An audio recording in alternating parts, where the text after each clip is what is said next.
Pull up a pew and have a brew, everyone. Step into the chapel of no small roles with us, your superfans, for another Superfan chat. I am Superfan Jeremy Cobb, and I am joined for this incredible chat time by... Superfan Sam. Hello, everyone. And Superfan Pip. Yes, and we are going to be here to discuss episodes 61, 62, and 63 of No Small Roles. So if you haven't listened to those, then probably don't listen to this because there's going to be tons of spoilers. We're just going to tell you everything that happens in the episodes and then what we think about it. And we'll feel no shame about it. Yeah. No, yeah, none at all. None at all. You've been told to leave. If you stay, it's on you. You have been warned. And actually, should we hop right on in? Let's do it. Should we just swing heroically? Yeah, I think so. Okay. People want to hear what we got to say. Yeah. So this is your last chance. Turn back if you haven't. Go listen to those episodes and then come back to this. And if you have listened to those episodes, stay comfortable, baby.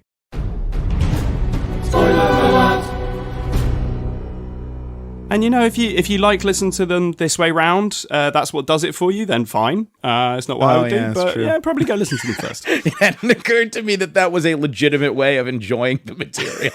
Someone could be like... It's a choice. I like to hear someone tell me what happens, and then I go listen to it. Yeah, like if you suffer from anxiety, maybe that's the way you want to do it, so you're not surprised or shocked or terrified. True. I do have a friend who, whenever she watches something that's suspenseful, she will go and look up the material to see if a person lives or dies. Oh, okay. Because apparently, like, the anxiety hits her so hard that she actually can't enjoy the thing if she knows that they're going to die at the end. Oh, bless her. Talk about emotional investment. I love it. Normally, when I watch a horror film, like, the acting's so bad, please die. Absolutely brutal. But you know what acting isn't bad? The acting in episode 61 of No Small Roles. In fact, consistently, yes. The acting is great. And this episode is no different. In this particular episode, I think the first extended sequence that happens, because of course when they arrive back, they find out that, we have a visitor. But the first extended sequence in this episode is Gwendolyn finally calling her father over Sending Stone. He's, of course, very pleased to hear from her. And she also has to speak to her sister, her older sister.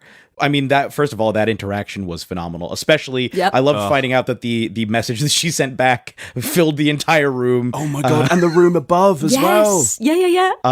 And then also hearing some of the sibling, I don't know if sibling rivalry is the correct term, but the sibling squabbling back and forth, like, why didn't you take these things with you? The bickering, it was perfection. Yeah, David did such a good job of that, Yeah. And obviously Grace. Absolutely. I really enjoy when David has to play younger female roles. Mm-hmm. We've had Myra and now we have Prim as well. It's just absolutely joyous. He's so good at it. The party should add a permanent younger woman because David is so good at playing young women that it's beautiful. And the other big revelation in this scene is that the name Cahilda was actually given to Gwen by her mother, but that name was supposed to be a secret. Yep. Whoops. Yeah. How did we settle on that? I forget how we settled on the name Cahilda to begin with. It was a name from the Wingthorpe workshop. And when they first entered the workshop, Erida appeared and listed all the names that all the characters could have been known by any other person, all the things they had on record. This is where we found out about Volus Hemlock for Orin and Geis's real name as well at that point. And for Gwen, we had Cahilda, and although I think she suspected it was something to do with her mother, I think she didn't know. And then when they were trying to think of better names for her, she was going to be called something Thorn at one point. Mm-hmm. Yeah, I just love that they it's taken them this long to get used to the whole Cahilda thing. There'd always been a Cahilda. Yeah. And they've literally just got to the point where they start settled on calling her Cahilda, and now to be told that it's possibly more dangerous than the name she was trying to get rid of before. Yep. But yeah, she's Deli now. Yep. She's Deli. Yeah, I like Deli. Suits her. I like Deli. Yeah, it's a cute name. Also, was this the first time that we saw Gwendolyn's father in series, or am I forgetting an instance? I think they got a message back. We've had letters or messages, haven't they? But as a kind of direct real time conversation, I think you're right. Yeah. That's what I meant. Yeah, because I don't think I know that we've heard from him, but I don't think we've ever actually had a full-on convo with him and her sister. Yeah. No less. And they seem like such lovely people. They actually, Yeah. That's one of the heartwarming things I got about this scene was like, I think Grace went in there, or Gwendolyn really went in there thinking they're going to be against this. I'm going to have to fight my cause and show why, you know, I'm allowed to be independent. And they actually, it almost seemed like they were trying to track her down because they were worried or didn't know what had happened to her and thought she needed to come back. But as soon as they heard that actually, even Prim in this respect was like, well, you know, if you'd asked me if you could have had one of these stones to contact us, I would have given it to you.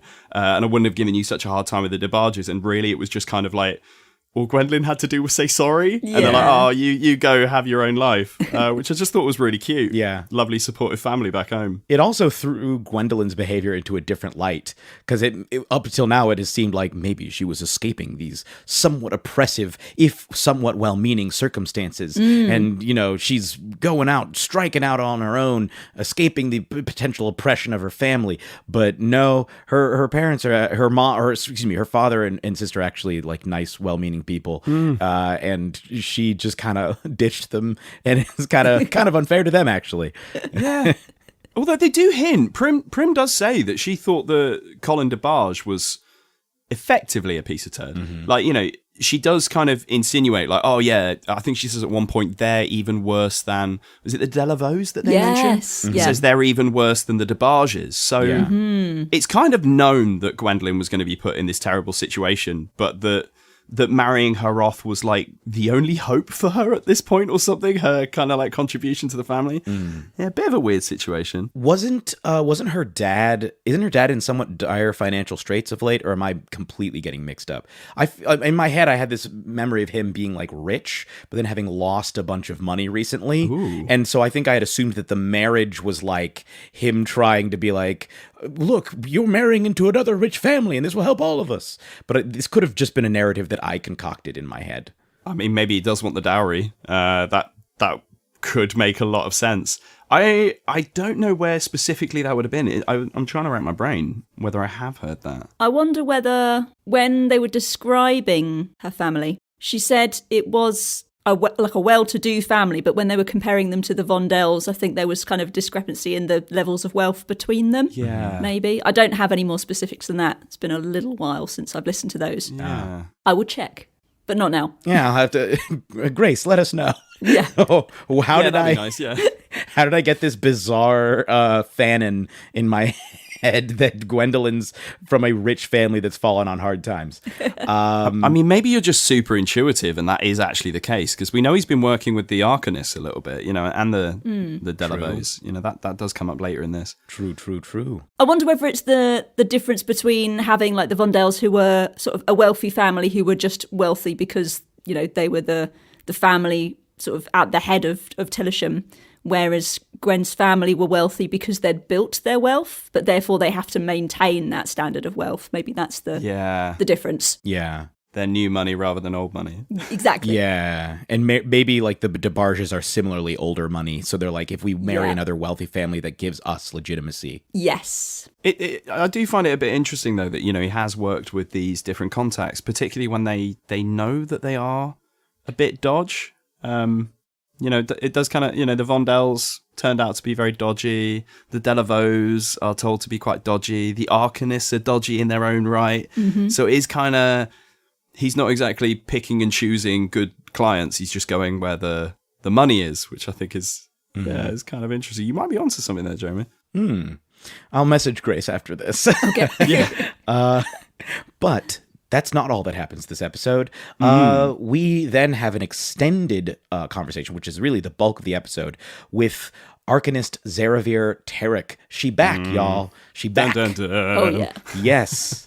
After a very unpleasant encounter, she has reappeared and is here to, I guess, debrief, decompress, and explain a little bit of what's been going on for her.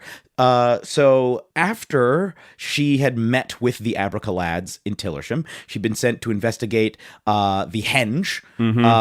She set up an outpost for the Arcanist Consortium to planning to do more research, but she was mysteriously replaced by, and correct me if I'm wrong, but I have written down Archmagus Goranius. Is That's that right. the correct Yeah, pronunciation? Petrogranius, I think is the name, yeah. Okay. Who is one of the High Circle, I believe. Yes. Yes. Yep. And she had her research taken away, which again there was a lot of, which is, that's okay, in this explanation when she was telling the story. So it's a lot of like, yes, it's normal, but is it really okay? She was reassigned to create a huge zone of truth around Rust Hall after the Faceless Footman incident, which I love. Yep. And while she was there, she met Arcanist Klain Yovet. Yep. Did I pronounce that correctly? And another familiar face. And they compared notes about the Abracalads. Yeah. As it turns out, our favorite heroes have attracted a fair amount of attention. But much of that attention has been redacted from the reports. Yeah. Both Eovet and Tarek had their reports redacted in regards to any mention of the Abracalads. Very mysterious. And of course... And notably the henge as well. They do mention that the henge has been redacted. Yes, interestingly. Which means that I believe the story that is now being told about what happened in Tillersham is more accurate. Because wasn't it that that Zerevir Tarek and the Arcanists had wanted to foist the blame onto The Witch of the Woods. Jazana? Yeah. Yeah. Ruana. Ruana. Yeah, sorry, Ruana. Yeah. Yeah. And so they had also took over, they had taken over the Arcanists who took over the Henge project, I'd already said were connected to Archmagus Goranius, but Archmagus Goranius was also the same person who apparently had Pellegri delivered to their estate rather than him being taken to the normal holding cells. Yeah. So a lot of suspicious, underhanded skullduggery going on here. And throughout this entire conversation, early on, we have, like very early on at the beginning of the conversation, Enkidu gets his mind probed. And then Juna gets her mind probed later in the conversation when they're talking about henges and so forth. And turns out the entire time that it was not Arcanist Zerevir Tarek as they had thought.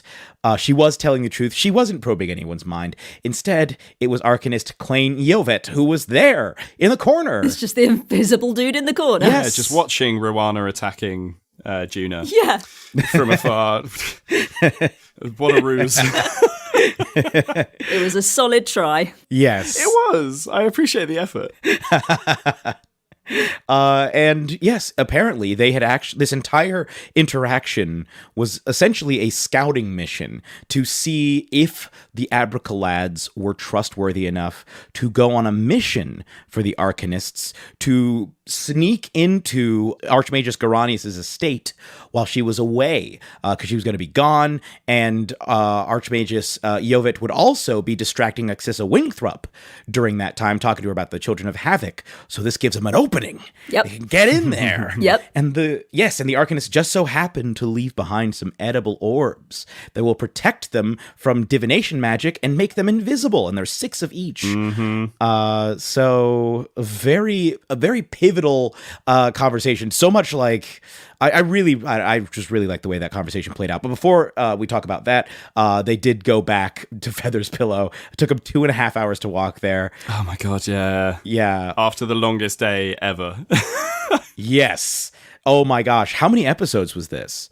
Was this like a... Played over 3 or 4, because it goes back to before... It was the Russell episode, Isn't it before? wasn't it? Yeah. Yeah. Yeah, I'm pretty sure that's when the day started. Yeah.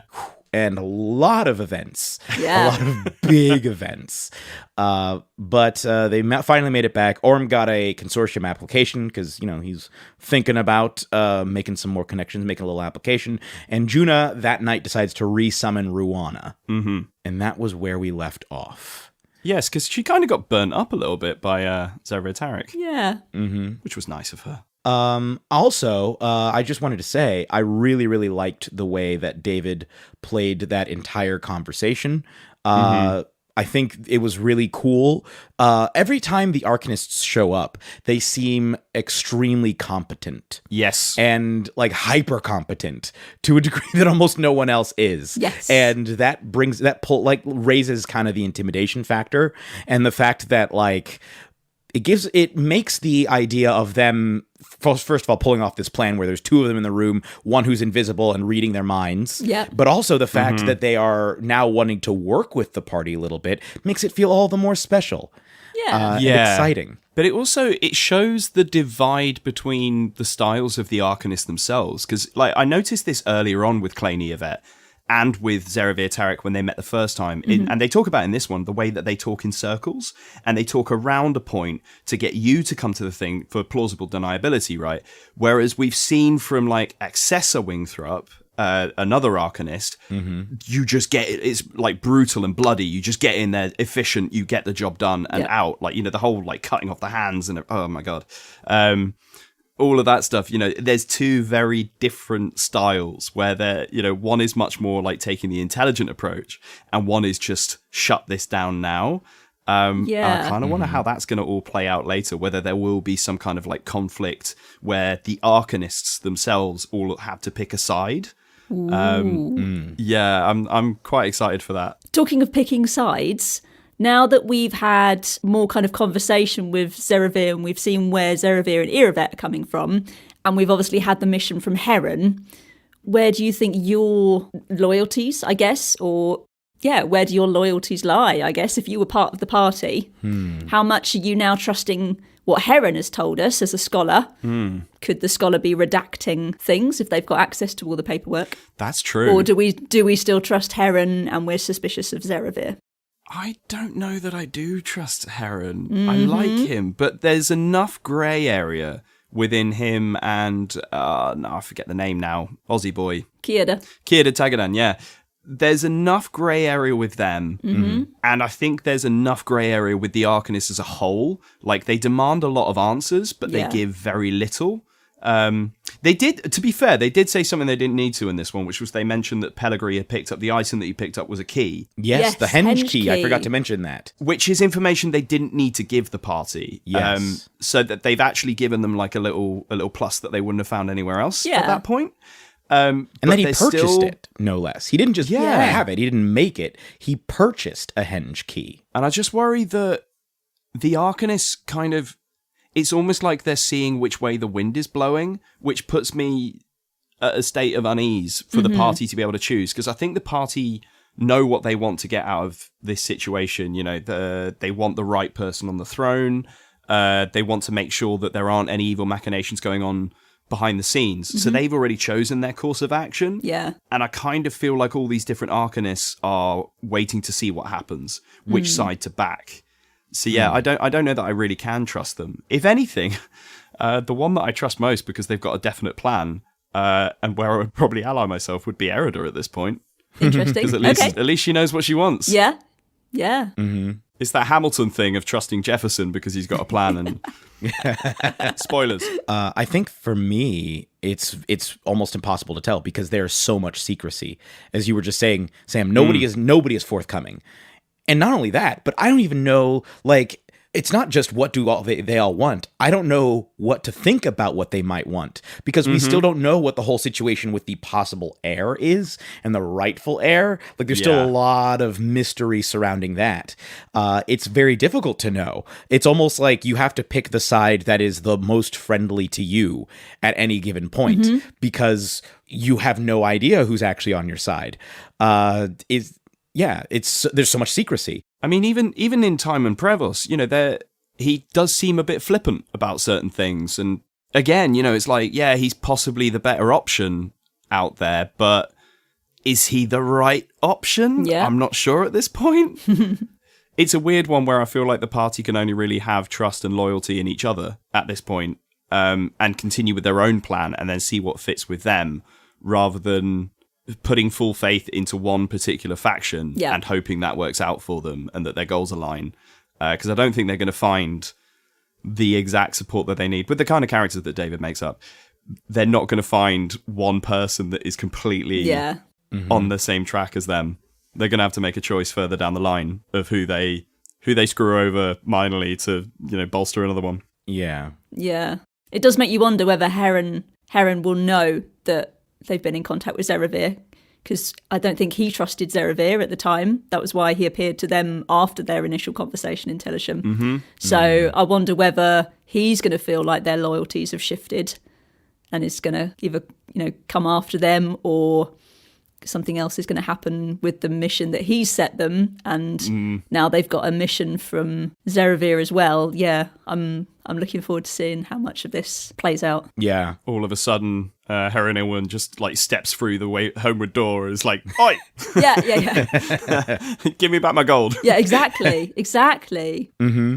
I'm excited to see. I like the idea of Orym joining the consortium, in part because I think he'd have access to way more power, perhaps. Yeah. It might just become a more effective operator. But I also like the idea that he might finally be privy to some of this information. Yeah, it would be useful, wouldn't it? Yeah. Yeah. Be good to have somebody on the inside Yeah. that can actually tell the party what they need to know and can have a side. Yeah. Yes. The consortium reminds me a lot of VFD from A Series of Unfortunate Events. If either of you are familiar with that series. Yes, 100%. Like the level 100%. of secrecy, Yeah. and then how hyper competent some of the operatives are, but they still never tell you exactly what's going Yeah. on. You'll just hear the same phrases referred to, like the schism or things like that, and you're like, so what actually happened? And it's like, it's too sad to go into right now. We have other that information is restricted to exactly. higher ranking. Yeah.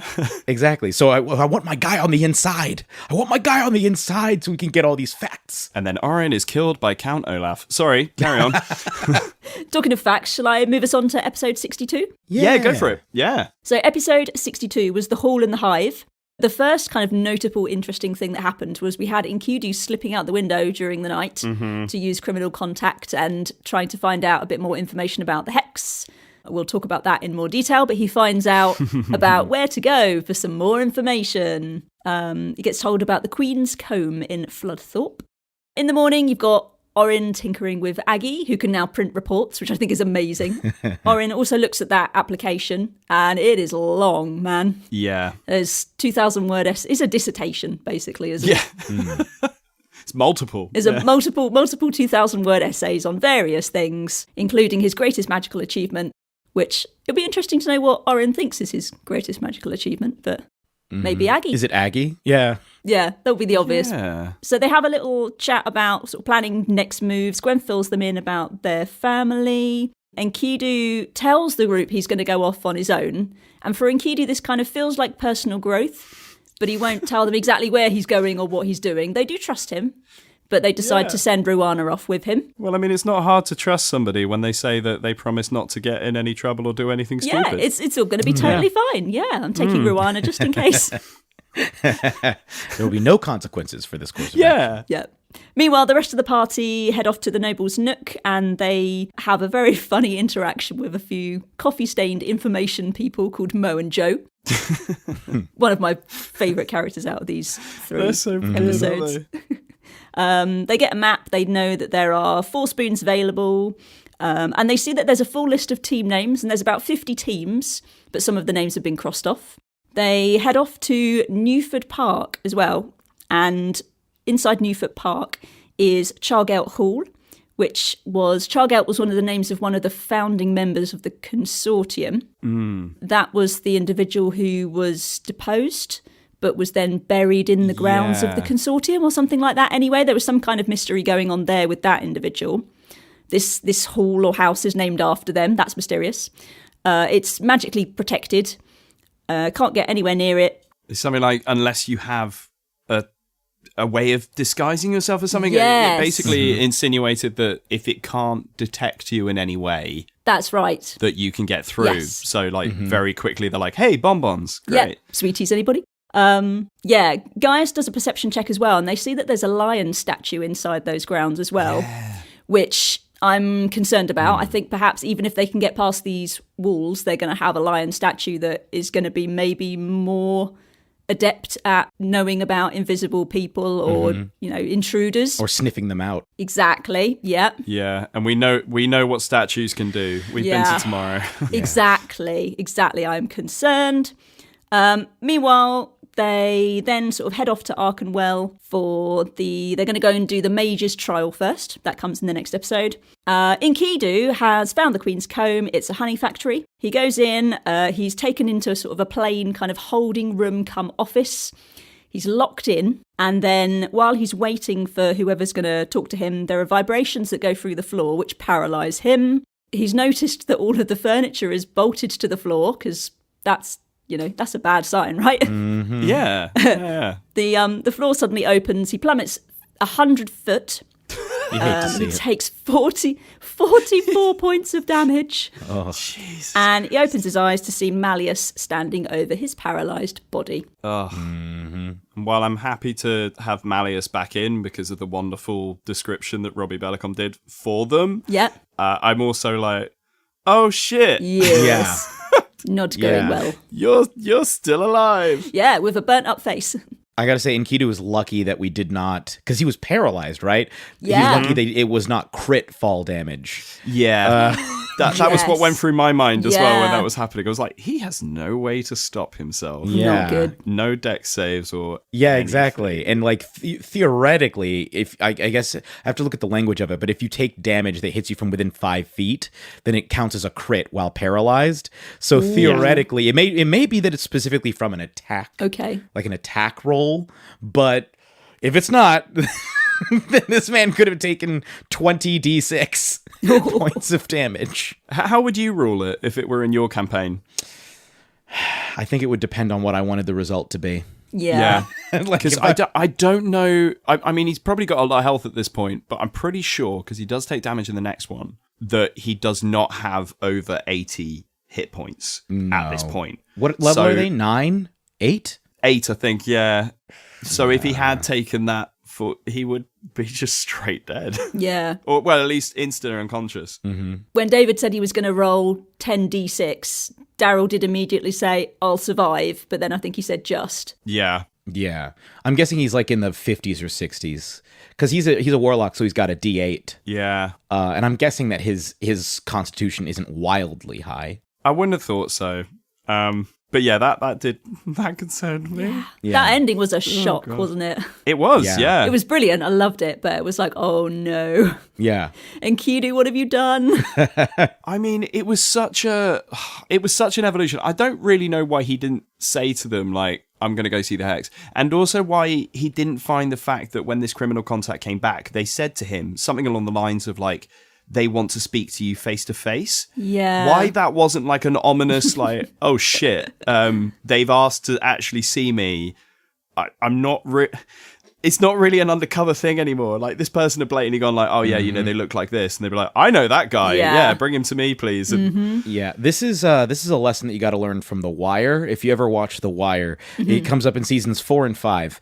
If you are planning to have a meeting, a clandestine meeting with some people who might be a threat to your person, you need to arrive a couple hours early and just scope out. Like, just get there early, scope out the situation, and then come back. Yeah. Do not just go straight in. Like, come in prepared. Yeah. yeah, instead of swanning in there like, I'm here to see your boss. Yeah.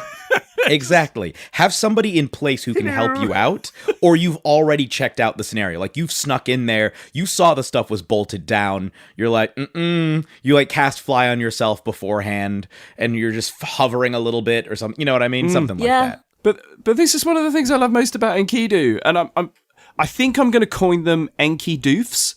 Oh, I like it. Because it's a bit like, he has the right intention, he has a good plan, but it's almost like he hasn't thought out the last little detail of the plan, like the time that he punched an old woman in the face, It's you know, that or minus burnt one down on the intelligence library. that does it, isn't it? Yeah, exactly. It's kind of like the intention is there, but you probably need to think through the plan a little bit more. And I really hope Daryl doesn't stop playing this version of Enkidu, that he is prone to just snap decisions or flying by the seat of his pants or whatever, you know, because it definitely makes for really interesting podcast entertainment. But at the same time, I feel like every time he does something like this, a party member palms themselves in the face. You know, it's... just the situations that it lands them in. The whole, like, calling doing an Erida check when they were down there with Pellegrini before, and like then immediately a Wingthrup turns up. You know, it's, again, best intentions but terrible outcome. Yeah. They are my new Enkidoofs. Enkidoofs. Enkidoofs. That's such a great name. I'm going to pour you some Twain Tide tea, slide you a mug of some Twain Tide tea. It's a great, it's a delicious name. Are there worms in this? Lovely. Yes. Sprinkled them in. If Vicky was here, she'd be going, you cook worms for people one time. Exactly. Now, here's a question. Yeah. Do you think that if they had just gone to Enkidu and not captured him and had just said, hey, let's talk, do you think that they still would have had... do you think they would have had the outcome they wanted? Or do we think that Enkidu would have immediately leapt to combat? Ooh, that's a good question. I feel like Enkidu would have been prepared for combat and probably assessing his outcome. Yeah. But I also think he went there to talk. Very particularly. I mean, moving almost into the next episode with this, you know, he does come with a proposition, even when he realizes that it's Malleus. So I think he was originally planning to talk. If he was across the table with a member of the Hex, he probably would have been like, you know, let's put our differences aside because we got a common enemy now. Yeah. Yeah. And tried to go in it with that. I think, maybe he was ready for combat if push came to shove, but I don't know whether he'd really thought that far ahead. Yeah. It just felt like the Hex went a little hard. That's all I'm saying. Yeah. Like they went a little hard.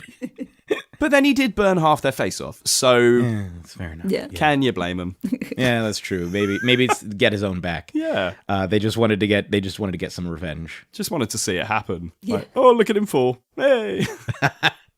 Makes like the bomb squeal as he falls through the air. Yeah. I was thinking, like, do you remember those like Nerf thrower things, you know, with the tail on them, and you like Yeah, across the air? Yeah, I'm imagining that as he's just kind of like torpedoing down. I love it. But yeah, this episode, was the first, not the first one at all, but had a really nice twist to it. But otherwise, just kind of almost a decision makery episode, I thought.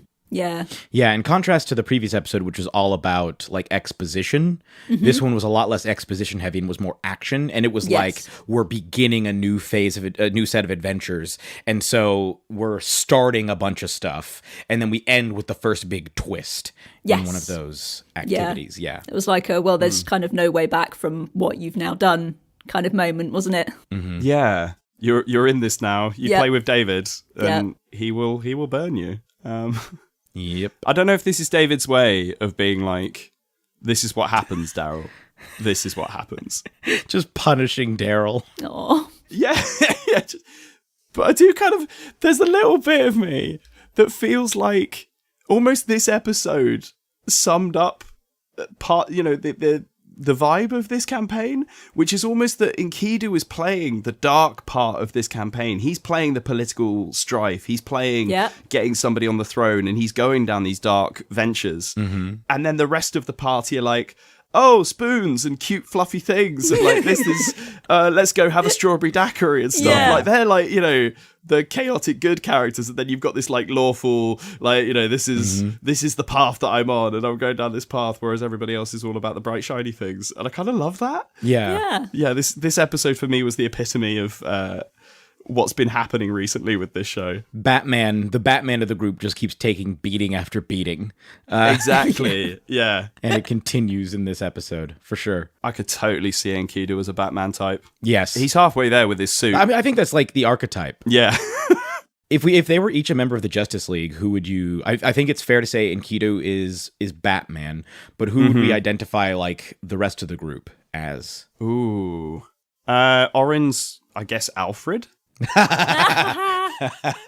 Because he's making all the things. He's either Alfred or, I suppose if we're going Justice League, he probably reminds me most of what's the android? Cyborg?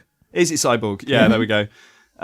Because of all his like trinkets and gears and stuff. Gaius, I guess, is more Flash. Okay. Yeah, I think Guy has to be the Flash, just with his personality and everything. I could see him with a crossover with like the Riddler or something, because he's always playing a They're all certain Batman card. characters? Yeah. Who would Gwendolyn be?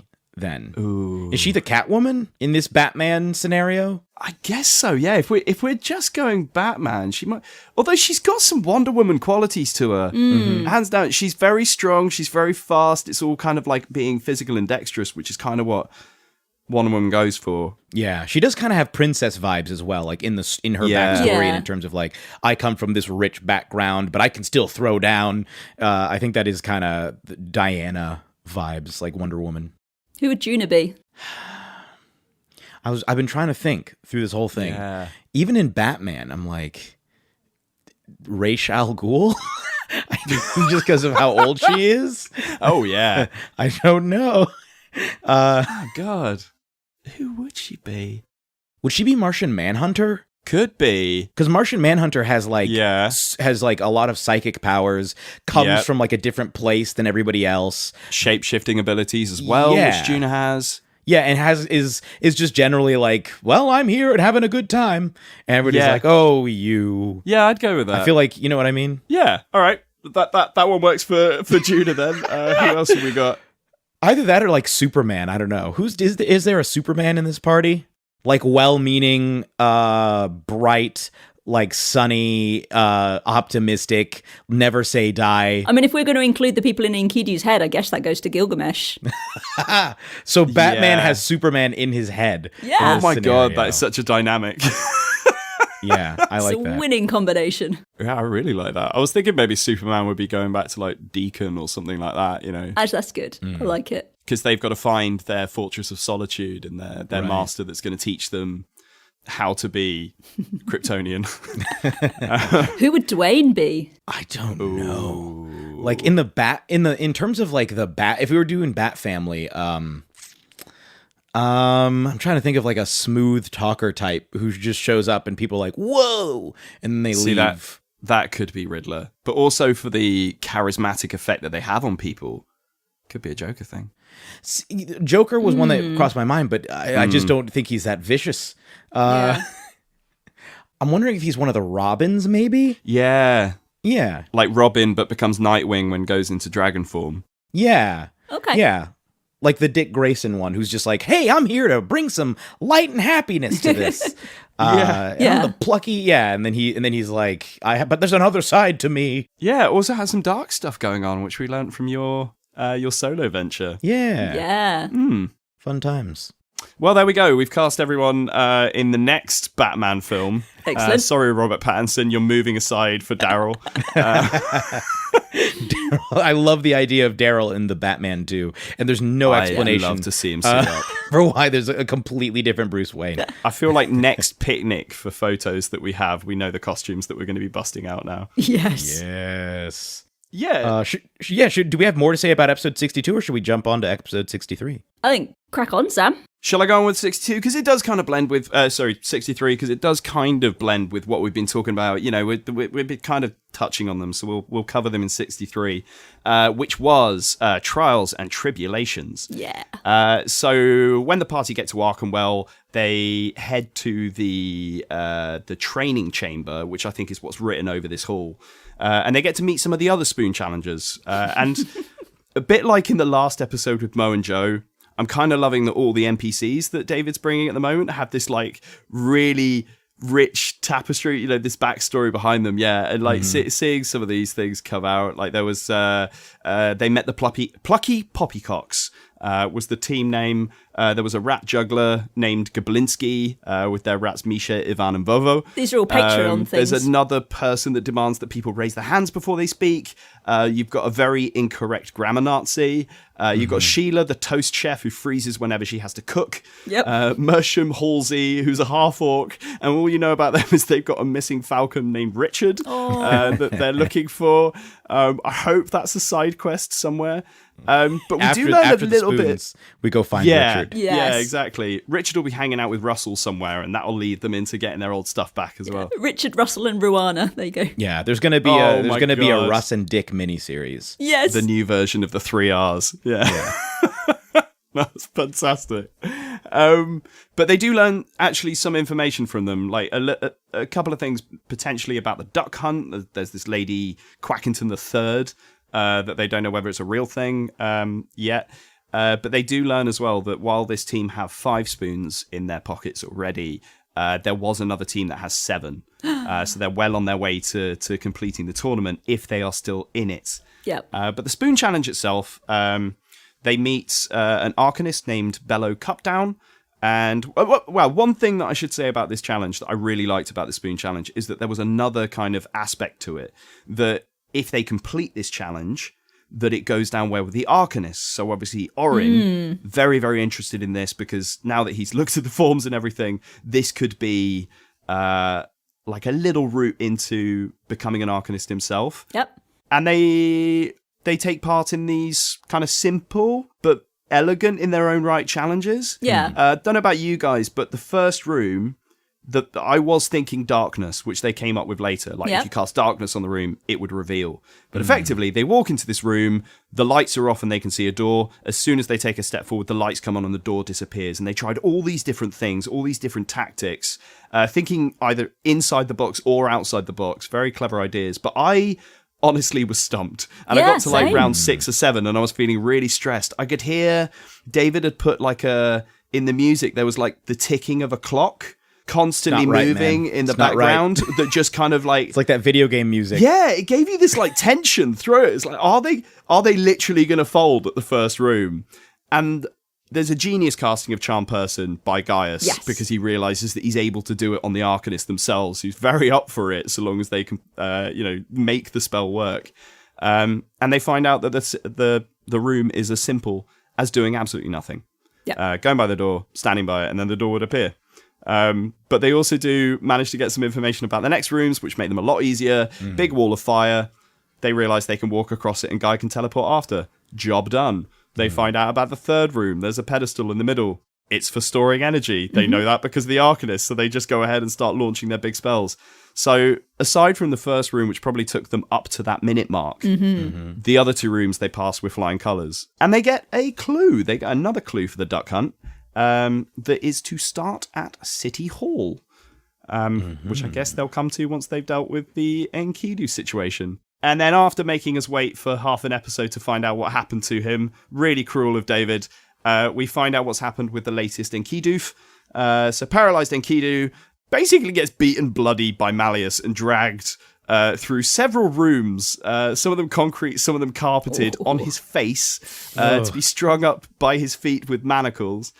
And we learn that Malleus basically...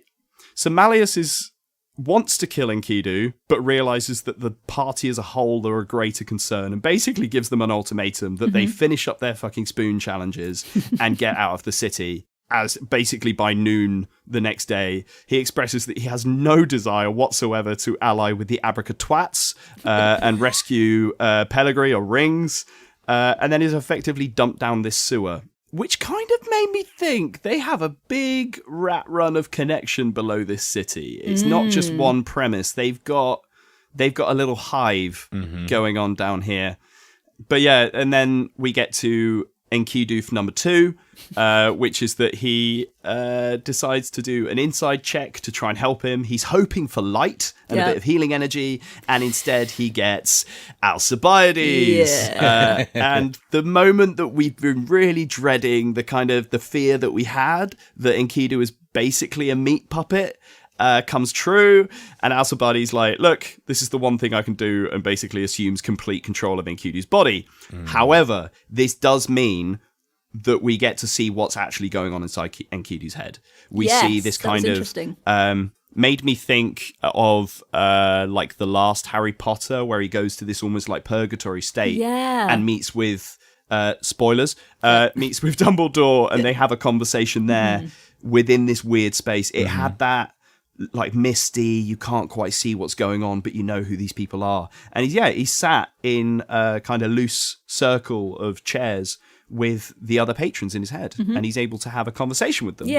And he might continue having conversations with him far into the next episode, because we don't know how long this is going to last. But effectively, the episode ends up with the rest of the party meeting up with the Alcibiades puppeted Enkidu, basically being like, fucking heal me now.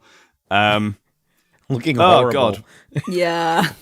God, what an episode. I think the one redeeming thing for the party is that at least they're aware of it this time round. Yeah. I mean, yeah, Juna nearly came a cropper the first time this happened, but at least they've got sort of one step ahead, that they know what he's capable of, and he is in this severely weakened state at the moment as well. Yeah. So I'm cautiously hopeful. I just worry that the party have been struggling to trust Enkidu recently. They trusted him with this, but now they've seen that it is possible for somebody to puppet him for a period of time. Like, it's not just a couple of seconds like it was before for an attack. They can take control, when he's unable to resume control of his body. So I don't know that this is going to do them any favors in getting that trust of Enkidu back. Yeah. It seems like as well that every time he does an inside check, it seems that whoever he talks to, the interactions seem to be getting stronger and stronger. I'm wondering if David is keeping track on how many interactions he's having, either just as a whole, and the more that he sort of checks in, the kind of greater control collectively the others inside his head get, or whether he's keeping track of how many interactions with individuals, because he has seemed to talk to Alcibiades a lot more than some of the others. Yeah. I mean, I wouldn't be surprised. I think in this one, Alcibiades physically puts his rests his foot on top of Enkidu's chest. Yeah. So he is physically his material. Yeah. Yeah. And then also able to take over. I have a crackpot theory. And maybe this has been debunked already, and it probably actually has already been brought up in a past Superfan chat. Are we sure that Enkidu is the original owner of this body? I'm not sure at all. I think it has been put forward. Yeah. Yeah. Because what if it's a situation where, as like each persona could assume control of the body for a certain amount of time, and then over time the other ones grow stronger, or their grip on the body grows weaker, and so they have to take turns. I like it. And maybe Enkidu has been in control for so long that like it's about time for Alcibiades to just step in, and he's like, nah, it's me now. Yeah. Because there's still quite a lot of years that are unaccounted for, and they do say in this, when he's around these chairs, that none of them were commandeering the Enkidu vessel. It's missing for all of them. Yeah. So are even any of the 6 of them the real Enkidu? There are questions like Enkidu should be able to recognize his own reflection, right? But maybe if that's what you're looking for, that's what you see. However, the only person that I think it's not really possible is the owner of the body at this point would be the king. Sorry, his name is completely escaped my mind for a moment. Gilgamesh, thank you.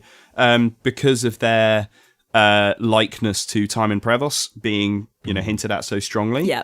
But there's nothing to say that it couldn't be one of the others. Like, this could be Alcibiades' body. Yeah. And that's why he's able to take such strong connection with him. Yeah, it hasn't really been unpacked yet, but there are little hints that they just make me think that maybe none of them are the original owner of this body. Oh man. Yeah. Part of me really hopes that they're I think I said it last time, but part of me really hopes that after this they're like, okay, look, we've helped out the Arcanist Consortium, where we're trying to get to the bottom of this. But Enkidu, Yeah.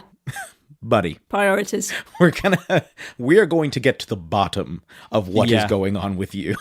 I mean, I wonder whether we're going to end up with struggling to get Alcibiades in the back of the mind and get Enkidu out again.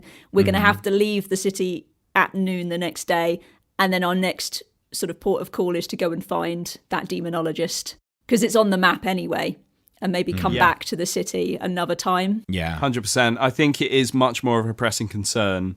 Depending on what Alcibiades does with his time now.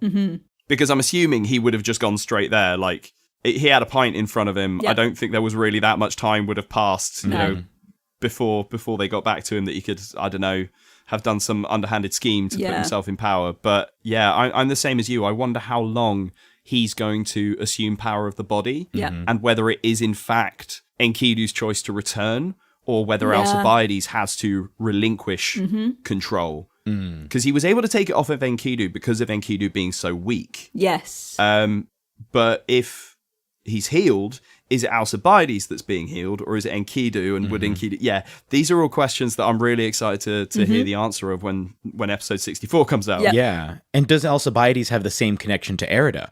Or can he is Erida specifically connected to the Enkidu persona? Yeah. So if we push Enkidu to the side and Alcibiades assumes control, does he still have to answer to Erida, or is he just in like a synthetic body? That's another thing. We have not really analyzed this body in great detail.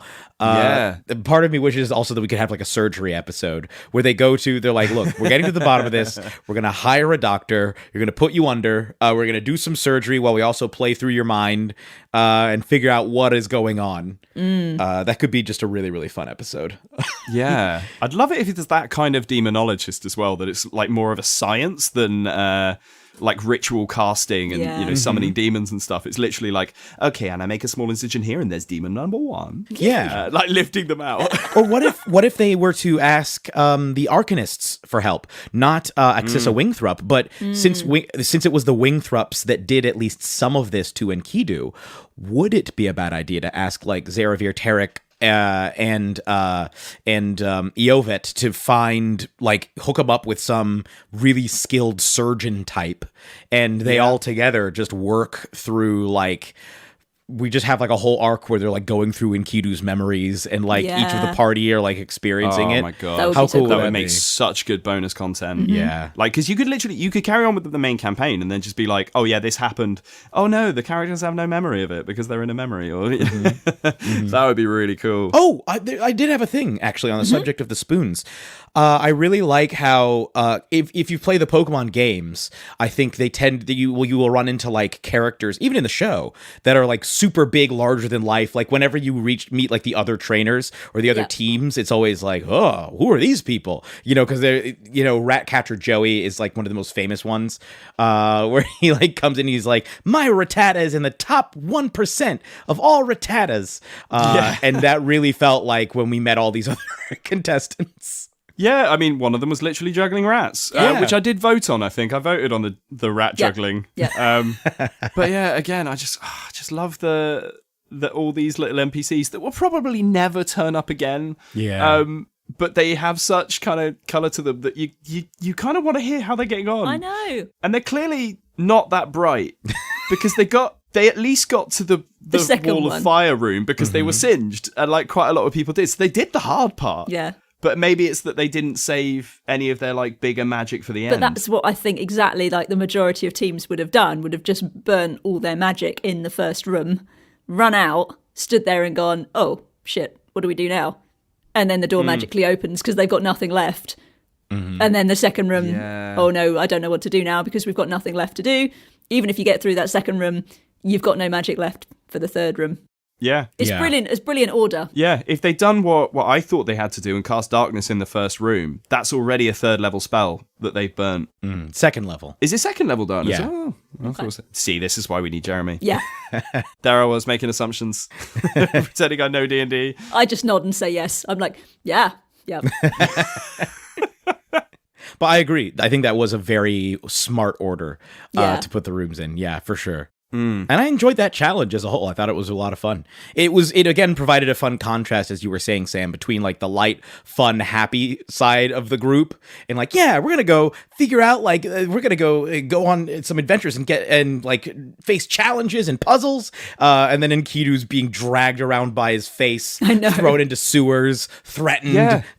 It's the music change as well. There's a complete vibe change. When David's like, and right now back to what Enkidu's doing. Yeah. Because it has become the darker side of the campaign, and I kind of love it. I don't want it for the sake of the party.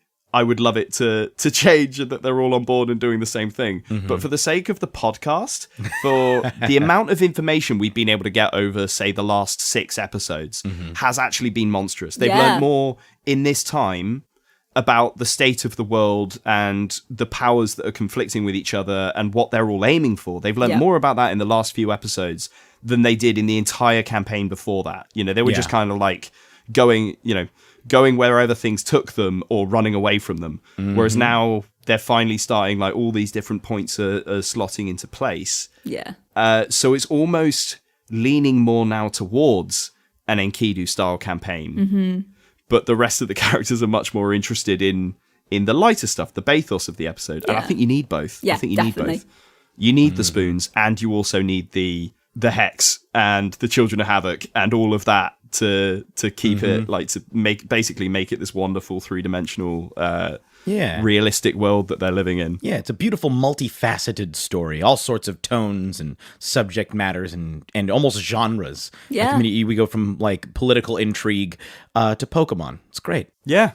And I'm kind of wondering what they're going to uncover while they're in the city. Like, you know, there's probably things that we haven't even considered that David's going to be like, oh, now's the chance to put this in. And it makes me wonder how much David has had planned and, you know, had little bits of information in the background that the group just haven't uncovered because they've been distracted by one of 2 different journeys. It seems like a huge city that they're in. There's going to be so much information. So, yeah. The next few episodes, I think, are going to be really, really interesting. I'm very much looking forward to the jailbreak in Petrogranis' estate. Yeah. And also, and like you say... Oh, go ahead, sorry. Sorry, I was just saying, like you were saying before, I do hope that they do try and maybe talk to Zero Virtarik and Clay Neovet about Enkidu, because they'll know about the patrons in his head, because Eovet was detecting his thoughts when he was thinking about that stuff. So it's a conversation you can broach at this point. Mm-hmm. Yeah.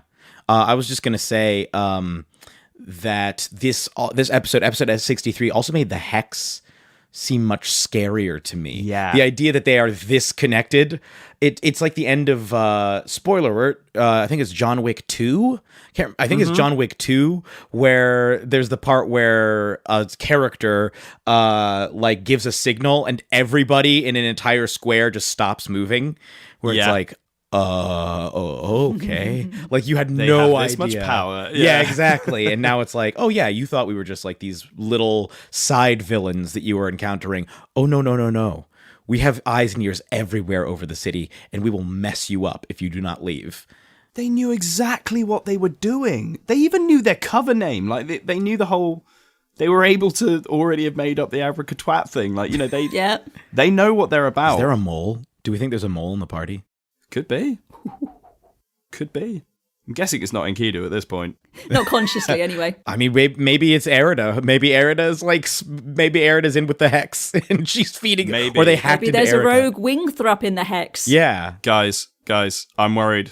Aggie can now relay information. Yes, she can. What if it's Aggie? What if she's What if just it's gone there and, like, Gaius? printed everything? Oh my god. Because Gaius has been Hex working- connections. He does. Oh my god, I never trusted him. He's a bad guy. Should we sum up with some favourite moments? Come to me last. Come to you last. I'm going to say the revelation of Clay Eovet in episode 61 was probably good one of my one. favorite ones from this trilogy. Just the fact that he had been there the whole time. I love that kind of a move. Like I was saying, it makes the Arcanists Consortium just seem that much more like, ooh, you thought, but no. Yeah. And that whole conversation with the two of them, the contrast in their personalities, and then the two of them being like, oh well, it appears that some candy has gone missing. Oh, that was so good. Yeah, I loved that whole sequence. Good choice. I'm going to pick, in episode 62, when they went to Newford Park, there was a nice little cheeky nod to our first anniversary meetup that we had in Chiswick Park. Ben mentioned a little nod to that, and that was really nice. So that's my favourite little moment. Cute. And I hope we do one again sometime. Yeah. I hope so as well, yeah. Get it booked in. Hopefully summer, though. I don't think it's very nice to hang out in parks at this time of year. Nice little December park hangout. Yeah. I think for me, my favourite moment, just purely because of the role play element of it, was using the Voda Stone to contact Gwendolyn, contacting her family, because I thought not just David doing a cracking job with the 2 different family members, because they were both so rich. The dad was wonderful, but then the bickering contest that Prim and Gwen had, kudos to Grace and to David for just making that so real and believable, and kind of resolving in this lovely moment with them all together. Yeah. Good choices, guys. Yeah. So does that just about wrap it up for this edition of the Superfan chats? Oh, well, Yeah. Let me come around and collect everyone's tea cups. Please join us again next time for more Superfan chats. We'll have more Twain Tide tea ready for you and more pews ready for you to sit on and enjoy your brews. Jeremy, this is your job every time now. New tagline. I love it. Yeah. Do we do plugs on this show? I always forget. Please plug. I think you should. Yeah, absolutely. Okay. I'm a super fan, but I'm also on a podcast of my own. It's called Three Black Halflings. Go check it out. You've probably heard about it on the show before. It's fun. You can find it wherever pods are cast, and you can find me on Twitter at JeremyCobb1, Cobb with 2 B's, number 1. Anybody else have anything they'd like to plug right now? Yeah, sure. I mean, if you are a school kid studying your GCSEs, then I might see you in your school as Ebenezer Scrooge, because I think I'm doing the same as Ben, and I'm playing the grumpy old guy from A Christmas Carol. So if you are young enough to be in a school, or if you're a teacher, check it out. I'm working with Quantum Theatre, and we might be coming your way. That's the only plug I've got for me. But I'm also going to plug Three Black Halflings because it's brilliant. Yeah. Oh, thank you. Go listen to it. Can't get enough of it, mate. We will gratefully accept that plug. I would say I have nothing to plug on my own, but I will plug the Patreon for No Small Roles. If you're not a Patreon, Yay. become a Patreon. It is well worth it. I mean, my favourite thing that have been happening at the moment, or in recent events, have been the polls. I like the fact that we see these characters and these choices that we click on, not even really thinking through the consequences of what we might be clicking on, and have them pop up, a couple of months later. That's a lot of fun. You also get music from David. We get early access. We get. Oh yeah. Have you been listening to the Ramblers Rest? Yes. Yes. Oh my god, I'm really enjoying it. They're It's great. really nice. They're really great. It's basically, Daryl as your pub landlord, like chatting with some cast members. Just did one with Sophia Murphy as well. And they basically talk about common interests like games and TV series. And there's this great one with Chris to begin with where they're talking about the Lord of the Rings. The Rings of Power, yeah. Amazon series, Rings of Power. Which is really interesting listening to it now, because they're talking about what they're expecting it to be. And I listened to it after I'd finished the series. And it's kind of scary, actually, how many things they get right. And how they're talking about things that crop up through the series. So, yeah, well done to them. They clearly had some kind of Palantir or Erida device to see the future. I am also in one of those, but I don't know if it's been released yet. I think it's coming soon. It may be out by the time this comes out. You never know. Yeah, but I did one with Daryl. It was a lot of fun. It was great. Otherwise, come find us on the Discord, guys. Yep. Yeah. Because we're all on there. We're chatting. And the groups get bigger every day. Yay. Yay. Cool. Thank you, guys. Oh, wait, should we have a sign-off? Yeah. What should it be? I mean, do we want to do a non for now, or do we want to do Pews and Brews? Pews and Brews. I think I like a non for now. Yeah. Yeah, it's got to be. Yeah. Count us in then, Jeremy. All right. 3, 2, 1. A non for now. It's always better when we count down.